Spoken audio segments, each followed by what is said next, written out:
As per usual, we've got our lesser and greater flamingos who will be increasing in numbers as they head into the breeding season. So September, October, we can expect, most importantly, the lesser flamingos could get up to around 50,000 or so. So exciting times ahead.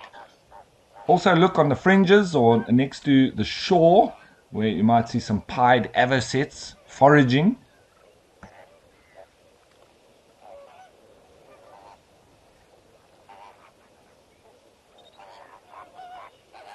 There's a few little grebes in the middle here as well.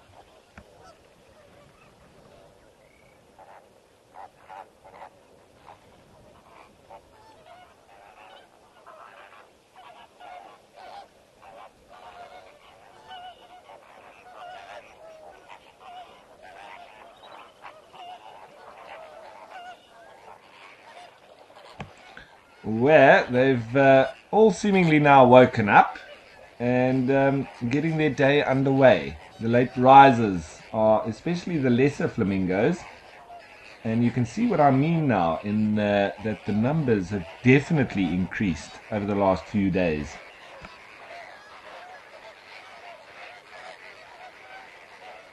Just taking a quick scan around to see if there's any others anywhere else, but it seems like they've all joined up here on this particular side of the waterhole. Now look at that. Where do you concentrate your eyes? It's a difficult thing to do. And you can also see now, with them being active, you'll see a lot more pink, and especially when they open their wings.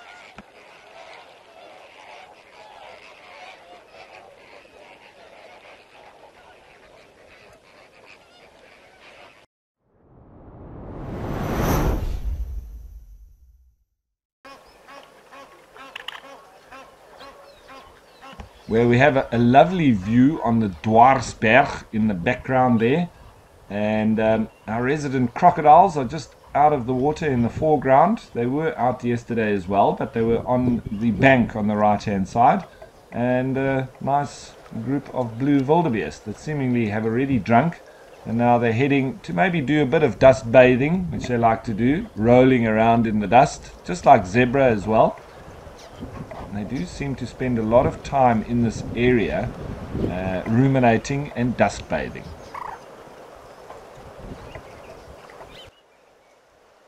So you can see the different strategies from those two different birds. The grey heron is an ambush hunter and waits, is very patient and stands deadly still until there's something within range and then stabs it, whereas the spoonbill, more of an active hunter and moving around as it forages.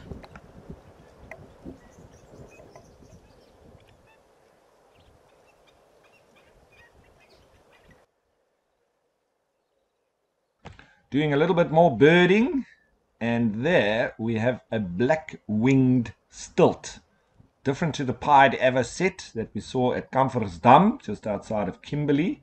It's more of a straighter bill, and he's got very red legs. Whereas the pied avocet has got an upturned bill.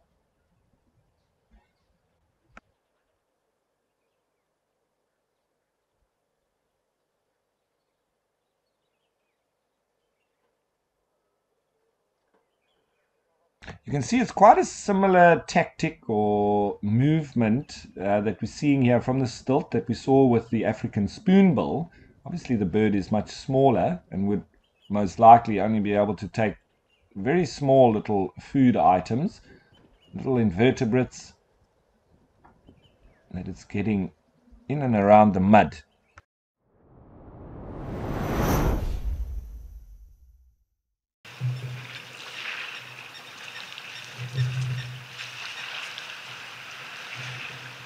Where we're not going to see any oryx just yet, but a nice big herd of elephants as well.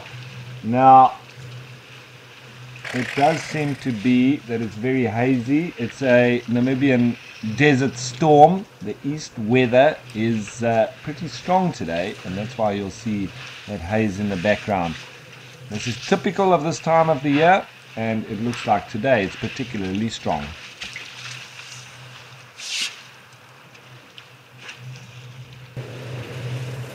So, and also just from a different perspective, I can tell you what, these elephants are not any smaller than those elephants in Kenya.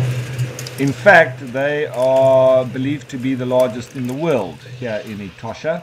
Not the biggest tusks, which also do add a sort of size to those ones in Kenya, but for their sheer body mass and height as well. They are believed to be bigger than those ones in Kenya, but because of this angle that we have looking down on these elephants, they look a lot smaller, but don't be deceived.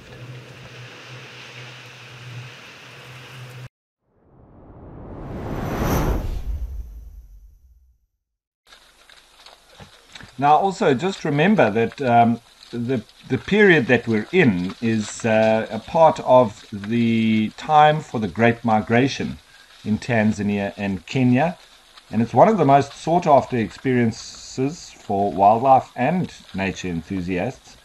And the Great Migration is the ever-moving circular migration of over 1 million animals across the Serengeti Mara ecosystem. The constant movement of columns of wildebeest and zebra, joined by a host of other companions, particularly the gazelle, as an elephant now makes its way on into the scene. And they follow an age-old route in search of grazing and water. After calving in the southern part of Tanzania's Serengeti near the Ngorongoro Conservation Area, the animals journey through the Serengeti up and around in a clockwise direction towards the Masai Mara in Kenya before returning once again near the end of the year. And along the way, obviously, high drama is always present as thousands of animals are taken by predators and thousands more are born, replenishing the numbers and sustaining the circle of life. We have our two big elephant bulls getting into the waterhole. They are taking on their water with the milling zebra. They don't seem to want to leave. Eland now trying to push their way in as well. So I think it's been another fascinating time spent at all of these different waterholes and locations that we are able to jump around between. Obviously try our best to go where there's the most action, but also spread it around a little bit and see the different spots.